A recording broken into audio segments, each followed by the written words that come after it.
How to fix Instagram Notes feature not showing.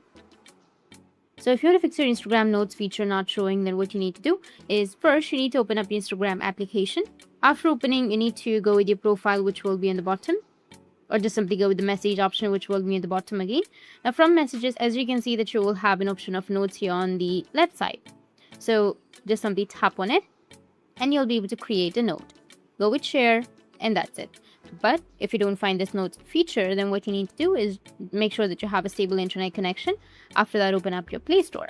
After opening a Play Store, you need to go with search and search for Instagram.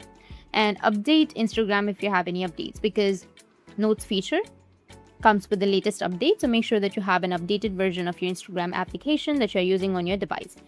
Once done, you need to go back, and if that still doesn't fix your problem, then tap and hold on to your Instagram application and then go with the app info section. Once you tap on the app info, you need to go with storage and cache and go with clear cache, which will be on the right side. After clearing your cache, you can go back and restart your device. After restarting, open up your Instagram and you will find the notes feature right there. That's it. That's how you can fix your Instagram notes feature not showing. And if you have any questions, feel free to comment below. Thanks for watching.